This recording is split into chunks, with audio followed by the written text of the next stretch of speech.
자, 볼게요. 질문이 들어와서 그러는데 다시 한번 얘기를 할게요. 우리 그 환자 대조군 연구하고 환자 대조군 연구, 그 다음에 단면 조사 연구, 그 다음에 코호트 연구. 그래서 이게 분석역학의 세 가지 종류였거든요. 근데 단면 조사 연구는 유병률 조사라고도 해요. 그래서 유병률을 알 수 있는 게 단면 조사 연구라고 보시면 되고, 반면에 발생률을 알 수 있는 게 코호트 연구예요. 그래서 코호트 연구는 지금 시작해서 쭉 추적 조사한다 그랬잖아. 그래서 환자가 발생돼서 발생률 1명 추가 이렇게 본다는 거죠. 그래서 발생률을 알 수 있는 게 코호트 연구예요. 그럼 반면에 환자 대조군 연구는, 그러니까 발생률을 조사한다는 건 그만큼 발생이 좀 많은 질병을 조사해. 그래서 대부분 흔한 질환이면 코호트 연구를 좀 합니다. 흔한 질환일 때. 그런데 그래서 환자 대조군은요, 얘는 흔한 질환은 아니라 희귀성 질환이에요. 희귀성 질환이고 대부분 만성태행성 질환 쪽은 환자 대조군을 합니다. 왜 그러냐면 희귀성 질환, 만성 질환 다 어디 가면 만나요? 병원 가면 만나잖아. 그치? 그래서 굳이 노력 안 해도 돼. 병원의 차트만 갖고도 할 수 있는 게 환자 대조군이야. 그래서 대부분 희귀성 질환, 만성태행성 질환은 환자 대조군 연구를 하는 거고, 그냥 흔한 질환이 하면 코호트 연구를 하는데, 코호트 연구에서는 발생률을 구할 수 있다라고 보시면 돼요. 네. 그리고 치사율도 구할 수 있겠지. 돌아가실 수도 있잖아. 그래서 치사율도 구할 수 있고, 발생률도 구할 수 있다. 이렇게 보시면 돼요.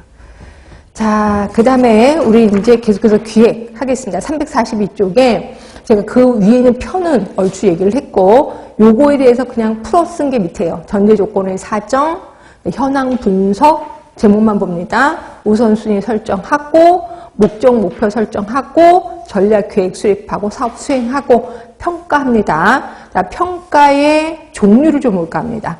자, 평가의 주체에 따른 부분은 내부 평가, 외부 평가로 나뉘거든요. 이건 별것도 아닌 시험에 나왔었습니다. 내부 평가는 조직 내부에 있는 사람이 평가를 하는 거야.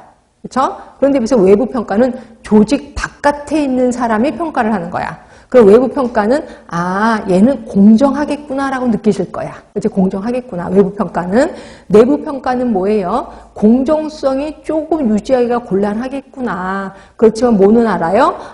그 기관의 특성을 이해할 수가 있잖아. 이해하는 사람이 저기 평가를 하는 거니까 그래도 조금 괜찮겠네. 그렇죠? 평가가 자체가 그렇게 현실을 무시하지는 않겠구나라는 게 느껴지는 게 내부 평가일 겁니다. 그래서 내부 평가, 외부 평가 뜻만 알아두시면 되고요. 그다음에 또 하나는 질적 평가가 있고 양적 평가가 있어요. 자, 질적 평가는 뭐냐면 그러니까 양적 평가는 숫자로 딱 나와야 돼. 수량화된 자료를 가지고 평가하는 걸 양적 평가라고 하는 거고, 질적 평가는 수량화할 수 없는 경우에 활용하는 게 질적 평가라고 보시면 돼요. 그래서 뭐 말 그대로 숫자로 몇 % 나오면 양적 평가. 근데 그냥 잘 되었다 뭐 이렇게 얘기하면 그냥 질적 평가 이렇게 보시면 돼요. 그리고 예비평가가 있고 본평가가 있습니다. 예비평가는 거기 보시면 소규모로 실시하는 평가야. 그래서 현재 프로그램이 앞으로 실시할 엄격한 평가의 대상이 될 수 있는지 여부를 결정하는 거야. 그래서 보는 거, 그러니까 본평가는 사업을 하고 나서 다 끝나고 나서 하는 게 본평가인데, 예비평가는 이 중에서 몇 명만 한번 해보는 거야. 그러니까 만약에 내가 100명을 대상으로 사업을 했거든요. 그럼 이 중에서 평가를 할 때 한 5명 것만 골라서 평가를 한번 해보는 거야. 평가를 해보는 게 예비평가. 그러니까 소규모로 하는 거예요.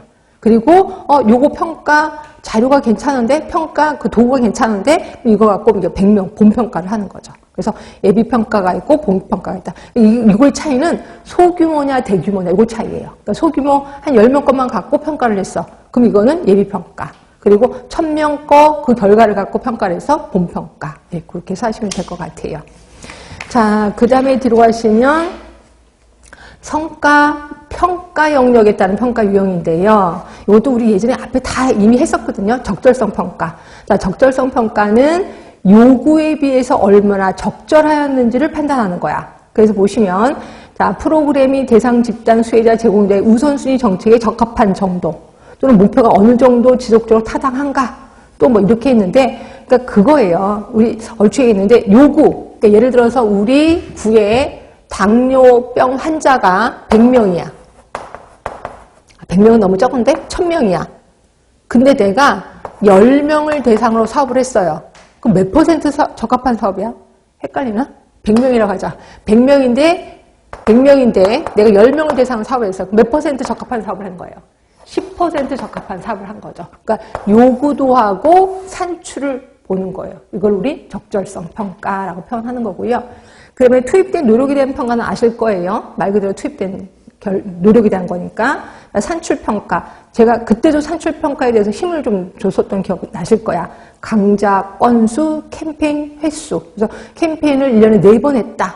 그럼 이거는 산출 평가야. 그죠? 또는 내가 고혈압 건강교실 열었는데 그 강좌가 몇 건이었다. 이 산출 평가. 또는 상담 횟수가 몇 건이었다. 모두 산출 평가 하시면 되고, 효과 평가 있고 효율성